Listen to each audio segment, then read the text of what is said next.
Hello, everyone. My name is Seth, and today I want to talk about what's going on with Star Wars and Lucasfilm.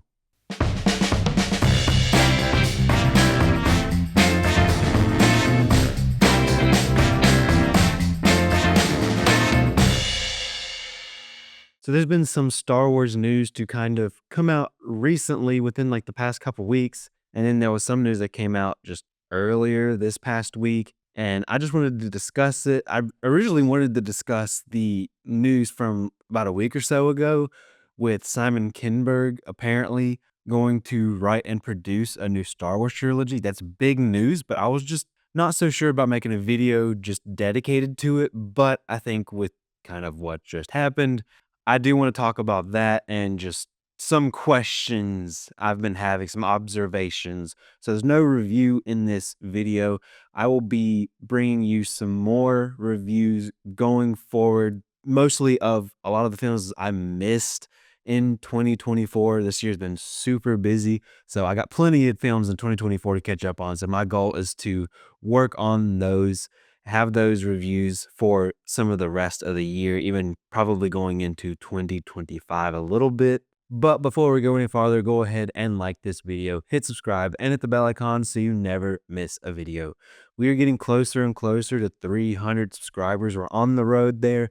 So if you're new here, please subscribe. It would absolutely make my day. And if you're not new here, go ahead and share this video with any friends or family. So the first bit of news I want to talk about is that Simon Kinberg reportedly has signed on, or at least he's in talks. Whenever we hear somebody's in talks, that means it's pretty much a done deal. They're basically signed on at that point.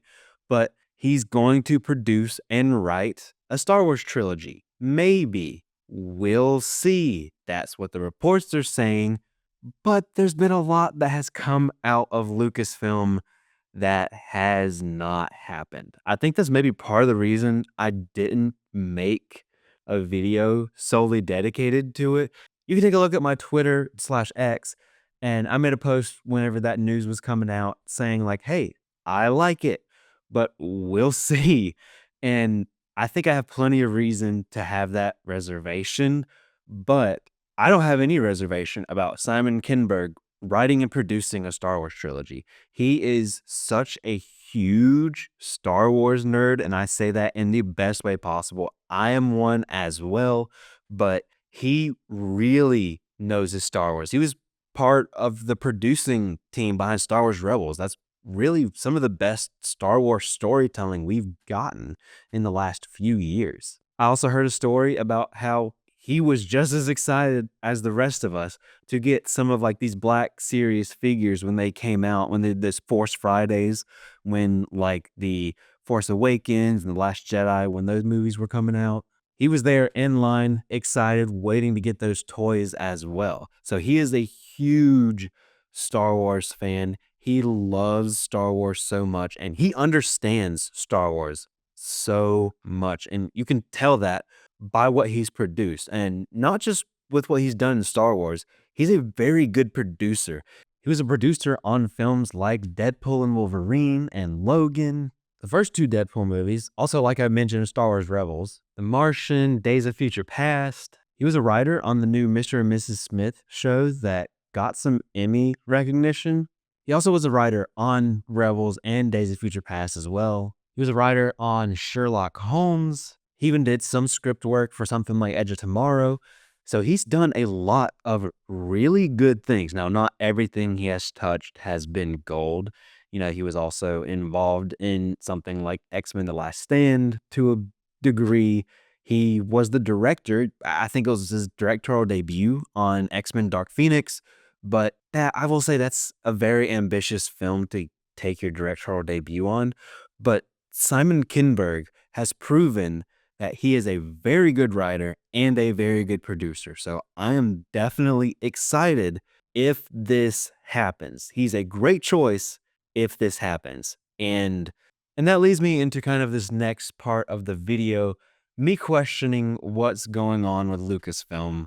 And like I said, Simon Kinberg, amazing. I love it if it happens. The reason I say if is because there's a large list of films and of shows that had just been canceled, talent coming and leaving.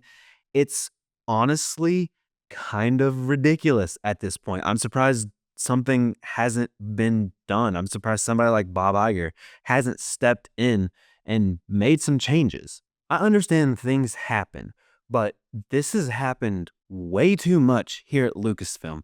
Just think about what's going on with the Blade film and how, honestly, even Kevin Feige has kind of hinted at this is pretty much a little bit of an embarrassment for them having to go through writers and directors and still not being able to get this film out.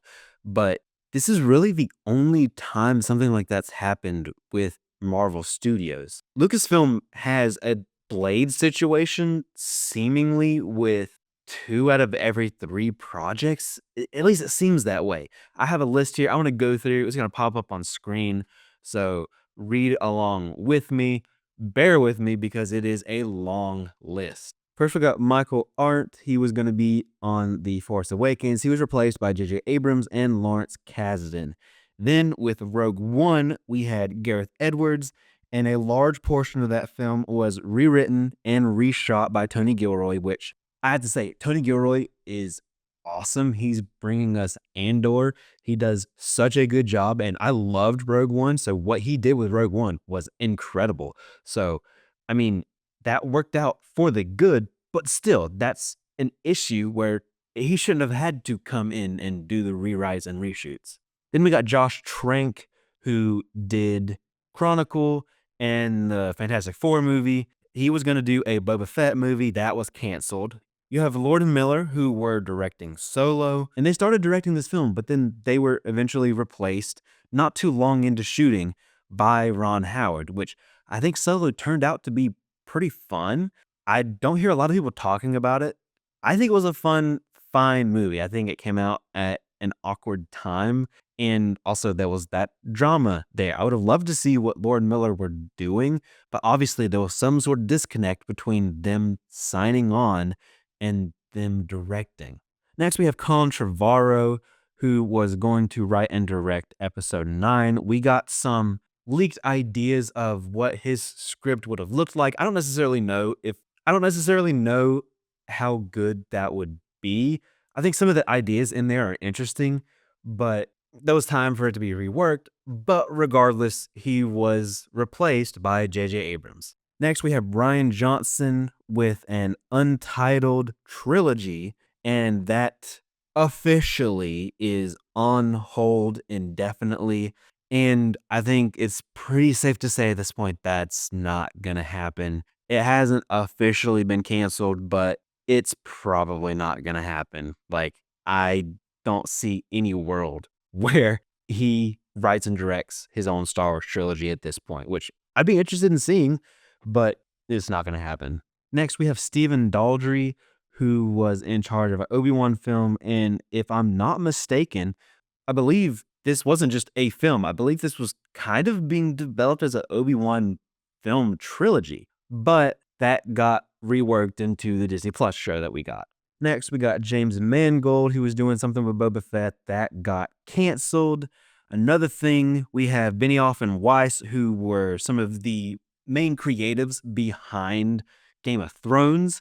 A lot of people were very excited about what they were going to do. It was an untitled Jedi prequel, and that's basically at this point been canceled. Next, we have Patty Jenkins with Rogue Squadron. And I think officially that's on hold indefinitely. There's been some interviews with her where she's still interested in doing it. She's still kind of working on it, but like there's nothing set in stone. I mean, they had her in a full-size X-Wing for like the announcement of this, and I was so excited about this film. I think she's a very good director. I was excited to see this kind of story told, and at this point, I kind of feel like that's not going to happen either. There's been a lot of drama with it. Next, we have J.D. Dillard. There was an untitled film that he was connected to, and that has been canceled. I think the one that probably hurts me the most is that we have a Kevin Feige untitled film. I think basically that's been canceled. I don't know if the word has actually been said, yep, 100%, lock it in, put the stamp on it, like it's done, it's canceled, but it doesn't seem like it's going to happen at all now. And that was so disappointing with how much I know Kevin Feige loves Star Wars, and with what he's done with the MCU, I would absolutely love to see a Kevin Feige produced Star Wars film. Like, that would be incredible. I mean, he even went as far to get Michael Waldron as a writer on it. And now it really doesn't seem like it's going to happen. But that was something that was officially announced. Moving on, we have Taika Waititi. There was an untitled film, which I think at this point is canceled. And I know some people have their issues with Taika Waititi after Thor: Love and Thunder, which everybody has a bad day at the office. I still enjoyed Thor: Love and Thunder more than most people, I would say, but it would definitely was a step back. It wasn't his best work, but he's an Oscar-nominated director. He's very good at what he does. I would have loved to see what he could do with his own story in the Star Wars universe. Now, something else, there was a show called Rangers of the New Republic. I was very excited for that. That was kind of going to be led by Cara Dune, played by Gina Carano from The Mandalorian. It was going to kind of be a spinoff of that. They ended up firing her. And once that happened, this show basically got canceled. From what I could tell, from what I've heard, it seems like a lot of those ideas, or at least some of those ideas, were rolled into season 3 of The Mandalorian. And I feel like maybe that's why that season felt a little bit disjointed to me. Then we have Damon Lindelof and Justin Britt Gibson. They were going to do an untitled post episode 9 film. They were replaced by Stephen Knight. And so everything that we have, all the context clues, that basically seemed like it was the Rey film about her building the Jedi Order post episode 9. That seems like it seems like that's what that film was going to be. But a couple weeks ago, maybe about a month at this point, Stephen Knight left the film. Stephen Knight's a very good writer. I was excited to hear that even though Damon Lindelof and Justin Britt Gibson are not on this project anymore, it's another turnover, more change, but at least they got another writer that's talented. He left the project as well, and that just kind of left me shaking my head. And then a couple days ago, it was announced that Disney was pulling that film, which we all assumed to be the Rey building the Jedi movie. They pulled that from the release schedule. And as of right now, there is no word. Maybe that has been canceled. There's some rumors going around. You can take it with a grain of salt that they're really trying to build up the post episode 9 kind of story and really set things in motion that way. And Rey's still going to be kind of a center character of all of that. And maybe the whole project with, and maybe the whole trilogy with Simon Kinberg is going to be a new mainline Star Wars trilogy, episodes 10, 11, and 12 with Rey. Maybe that's what it was. Maybe they're kind of taking the bones of that script and Simon Kinberg's turning that into episode 10, maybe. I don't know, but there's a lot of change at Lucasfilm. Like, that is just way too much. This is honestly kind of ridiculous. And I think a lot of this falls on Kathleen Kennedy. I thought when George Lucas handpicked her to be the head of Lucasfilm whenever they sold it to Disney, I thought that was a good choice. She is a fantastic producer. Don't let what has happened at Lucasfilm deter you from thinking otherwise. She's a very good producer. Steven Spielberg has called her one of the best producers he's ever worked with. I trust Steven Spielberg, but producing a film is much different than being the head of a studio. And I think, unfortunately, with all of this mess, with people leaving, coming, going, canceling projects, announcing them, this, that, and the other, I think all of this just goes to show that Kathleen Kennedy is not a good studio head. And I'm honestly surprised with all of this, like I said earlier in this video, that Bob Iger or somebody hasn't replaced her at some point. Like, you don't have to necessarily like fire her, make like a big deal of it, but maybe politely asked to step aside, to resign, something like that. They can make it seem civil and mutual, but that's a giant mess. And this is just an issue of her not planning well. I think that also shows in the new sequel trilogy. I think it's safe to say I like the sequel trilogy better than most people. I love The Force Awakens. I really like The Last Jedi, and at least last watch, which admittedly was a while ago, I did at least like The Rise of Skywalker. But even then, I could definitely point out the flaws. I could definitely tell there was no planning in this trilogy at all, which is kind of inexcusable.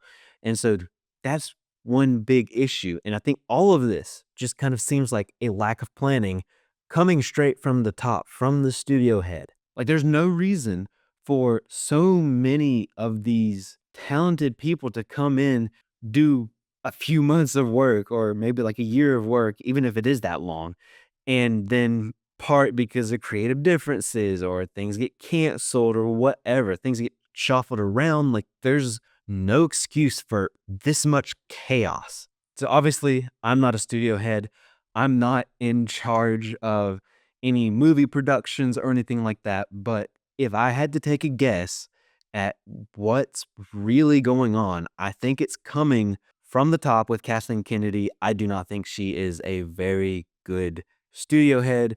Although she is a fantastic producer, I think she needs to step aside. She needs to be maybe asked to step aside, and she can go back to producing films, what she does best, and they can find somebody, not necessarily exactly Kevin Feige. You don't have to take him from Marvel and put him on Star Wars, but you need to find somebody like Kevin Feige to be the head of Lucasfilm, who can plan out everything, who can make sure things are all set before they start announcing things and working on things and bringing in people, people leaving. They need somebody who's going to plan and who will really just kind of shepherd everything Star Wars going forward. So, for a quick recap, there's a ton of mess. There's a ton of moving parts and people coming and leaving at Lucasfilm. That's a giant issue. I think the Simon Kinberg news writing a new trilogy, I think that's awesome. He's a great choice. But with all of the volatility at Lucasfilm, I just have to sit back and wait until they start rolling cameras on this thing, because you never know at this point, and that's incredibly frustrating. But that's it. That's my thoughts on some of the recent Lucasfilm news. Let me know what you thought in the comment section down below. What do you think should happen moving forward with Star Wars? Are you as frustrated with a lot of the changes and just seeming like lack of communication? Are you as frustrated with that as I am? Let me know in the comment section down below. I'd love to have a conversation with you about it. Thank you so much for watching. I really appreciate it. Don't forget to like this video, hit subscribe, and hit the bell icon so you never miss a video. You can follow me on social media pretty much anywhere at CinemaSeth, and I'll see you next time.